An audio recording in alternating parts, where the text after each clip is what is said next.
Hi friends, welcome back. അപ്പോൾ ഇന്ന് നമ്മൾ ചെയ്യുന്നത് വളരെ പെട്ടെന്ന് തയ്യാറാക്കാൻ പറ്റുന്ന ഒരു സിമ്പിൾ ആയിട്ടുള്ള സ്നാക്ക് ആണ് ട്ടോ. അപ്പോൾ കുട്ടികൾക്കൊക്കെ ഒരുപാട് ഇഷ്ടപ്പെടുന്ന ഒരു സ്നാക്ക് ആണിത്. കുട്ടികൾക്ക് മാത്രമല്ല മുതിർന്നവർക്കും ഇഷ്ടപ്പെടുന്ന സ്നാക്ക് തന്നെയാണ്. അപ്പോൾ നമുക്ക് എങ്ങനെയാണ് ഇത് തയ്യാറാക്കുക എന്നുള്ളതൊന്ന് കണ്ടു നോക്കാം.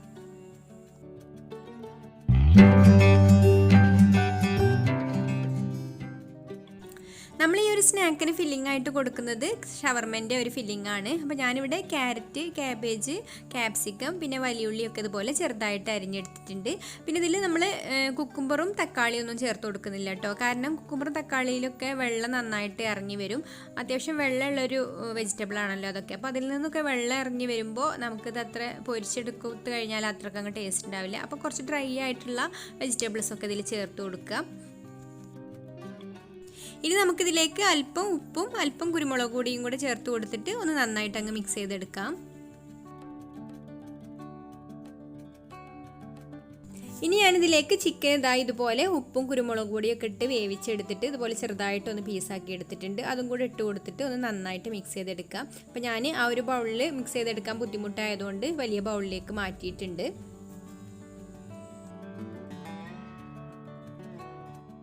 ഇനി നമുക്കിതിലേക്ക് വേണ്ടത് മയോണൈസ് ആണ്. അപ്പോൾ ഞാനിവിടെ മയോണൈസ് ഉണ്ടാക്കി എടുത്തിട്ടുണ്ട്. അപ്പോൾ അതിൻ്റെ വീഡിയോ ഞാനിതിൽ ഉൾപ്പെടുത്തിയിട്ടില്ല കേട്ടോ. അപ്പോൾ അതിൻ്റെ സെപ്പറേറ്റ് വീഡിയോ ഞാൻ മുന്നേ അപ്ലോഡ് ചെയ്തിട്ടുണ്ട്. അപ്പോൾ കാണാത്തവരുണ്ടെങ്കിൽ അതൊന്ന് കണ്ടു നോക്കുക. എഗ്ഗ് ചേർക്കാതെ ഉണ്ടാക്കിയെടുത്തിട്ടുള്ള മയോണൈസ് ആണ്. അപ്പോൾ അതിൻ്റെ ലിങ്ക് വേണമെങ്കിൽ ഞാൻ ഡിസ്ക്രിപ്ഷൻ ബോക്സിൽ കൊടുക്കാം. ഇനി ഞാനിവിടെ കുറച്ച് മസാല ഒരു ബൗളിലേക്ക് എടുത്തിട്ടുണ്ട്. അതിലേക്ക് ആവശ്യത്തിന് നമുക്ക് മയോണൈസ് ചേർത്തിട്ട് മിക്സ് ചെയ്തെടുക്കാം. അപ്പോൾ ഞാനിപ്പോൾ ഇവിടെ ഒരു 5 പീസേ ഉണ്ടാക്കുന്നുള്ളൂ. അപ്പോൾ അതിന് വേണ്ട മസാല മാത്രമേ എടുത്തിട്ടുള്ളൂ. ബാക്കി മസാല ഞാൻ ഫ്രിഡ്ജിൽ വെച്ചിട്ടുണ്ട്. അപ്പോൾ നമ്മുടെ സ്നാക്കിന് വേണ്ട ഫില്ലിംഗ് ഇവിടെ റെഡി ആയിട്ടുണ്ട്.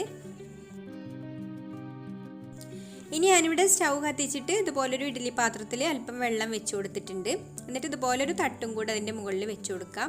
അപ്പോൾ ഇതെന്തിനാന്ന് വെച്ചാൽ നമ്മൾ ഈ ഒരു സ്നാക്ക് തയ്യാറാക്കുന്നത് ബ്രെഡ് വെച്ചിട്ടാണ്. അപ്പോൾ എൻ്റെ കയ്യിലുള്ള ബ്രെഡ് കുറച്ച് പൊടിയുന്ന ഒരു ടൈപ്പ് ബ്രെഡാണ്. അപ്പോൾ നല്ല സോഫ്റ്റ് ആയിട്ടുള്ള ബ്രെഡാണെങ്കിൽ മാത്രമേ നമുക്കിത് ശരിക്കും ഉണ്ടാക്കിയെടുക്കാൻ പറ്റുള്ളൂ. അപ്പോൾ കുറച്ച് ഹാർഡായിട്ടുള്ള ബ്രെഡോ പൊടിയുന്ന ബ്രെഡൊക്കെ ആണെങ്കിൽ ഇതുപോലെ ഒന്ന് ഇതിലൊരു 2 ബ്രെഡ് ഇട്ടിട്ട് ഇനി ഒന്ന് നന്നായിട്ട് ആവി കയറ്റിയെടുത്താൽ മതി. ഒരുപാട് സമയമൊന്നും വേണ്ട. നമ്മളിത് വെള്ളം തിളച്ച് ഈ ഒരു അതിൽ ആവി വരാൻ തുടങ്ങി നമ്മൾ ആ ബ്രെഡ് ഇട്ട് പിന്നെ ഒന്ന് അടച്ചു വെക്കുക. പിന്നെ നമ്മളത് തുറന്ന് നോക്കുമ്പോൾ തന്നെ നല്ല സോഫ്റ്റ് ആയിട്ടുണ്ടാവും ബ്രെഡ്. അപ്പോൾ ഞാനിപ്പോൾ ഇവിടെ ബ്രെഡ് ഇതിൽ ഒരു 2 ബ്രെഡ് ഇട്ട് കൊടുത്തിട്ടുണ്ട് കേട്ടോ. ഇനി ഒന്ന് അടച്ചു വെക്കട്ടെ. അടച്ച് നന്നായിട്ടൊന്ന് ആവി കയറി കഴിഞ്ഞാൽ അപ്പോൾ തന്നെ നമുക്ക് തുറക്കാം.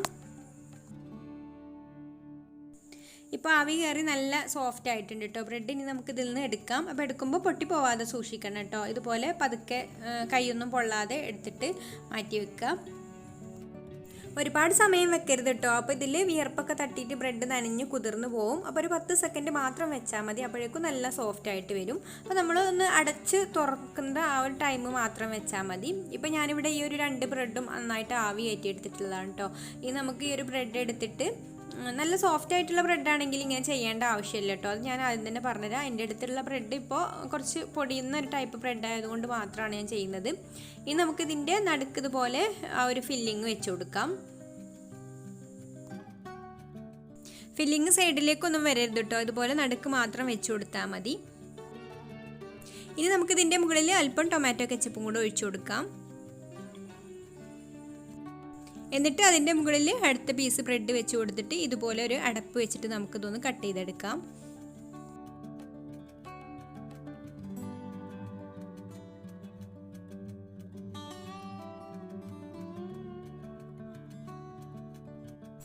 ഇപ്പോൾ ഇതുപോലെ കിട്ടിയിട്ടുണ്ട് കേട്ടോ. 2 സൈഡിൻ്റെയും ബ്രെഡൊക്കെ ഒട്ടി വന്നിട്ടുണ്ട്. അപ്പോൾ പൊടിയുന്ന ബ്രെഡാണെങ്കിൽ ഇതുപോലെ ഒട്ടി നിൽക്കുന്നില്ല. നല്ല സോഫ്റ്റ് ആയിട്ടുള്ള ബ്രെഡാണെങ്കിൽ മാത്രമേ ഇതുപോലെ ഒട്ടി നിൽക്കുള്ളൂ.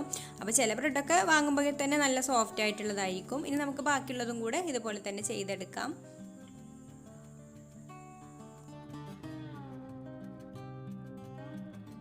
അപ്പോൾ ഇതിവിടെ റെഡി ആയിട്ടുണ്ട് കേട്ടോ. ഇനി നമുക്ക് കൂടുതലായിട്ട് പണികളൊന്നുമില്ല. ഒരു ബൗളിൽ ഒരു മുട്ട പൊട്ടിച്ചൊഴിക്കുക. അതിലേക്ക് നമുക്ക് അല്പം ഉപ്പും അല്പം കുരുമുളക് പൊടിയും കൂടി ചേർത്ത് കൊടുത്തിട്ട് ഒന്നങ്ങ് ബീറ്റ് ചെയ്തെടുക്കാം.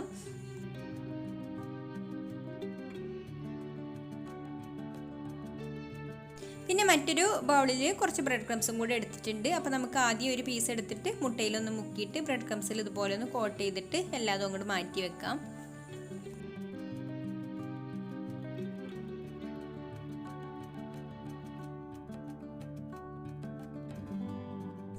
അപ്പോൾ ഇതെല്ലാം ഇവിടെ ഞാൻ ബ്രെഡ് ക്രംസിലൊക്കെ കോട്ട് ചെയ്ത് വെച്ചിട്ടുണ്ട് കേട്ടോ. ഇനി ഓരോന്നും എടുത്തിട്ട് ഇതുപോലെ കയ്യിൽ വെച്ചിട്ട് ചെറുതായിട്ടൊന്ന് പ്രസ് ചെയ്തിട്ട് ഒന്ന് പരത്തിയെടുക്കുക.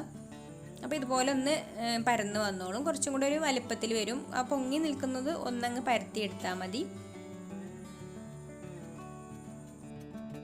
ഇനി നമുക്കിത് നല്ല ചൂടായിട്ടുള്ള എണ്ണയിലേക്ക് ഇട്ടിട്ട് പൊരിച്ചെടുക്കാം. അപ്പോൾ പെട്ടെന്ന് തന്നെ ഇത് മറിച്ചിട്ട് കൊടുക്കണം കേട്ടോ, അല്ലെങ്കിൽ ഒരു സൈഡ് വേഗം കരിഞ്ഞു പോവും. ബ്രെഡ് ആയതുകൊണ്ട് തന്നെ ഇത് പെട്ടെന്ന് റെഡിയായി കിട്ടും. അപ്പോൾ ഇടയ്ക്കിടയ്ക്ക് ഇതുപോലെ തിരിച്ചു മറിച്ചൊക്കെ ഇട്ടിട്ട് പൊരിച്ചെടുക്കുക.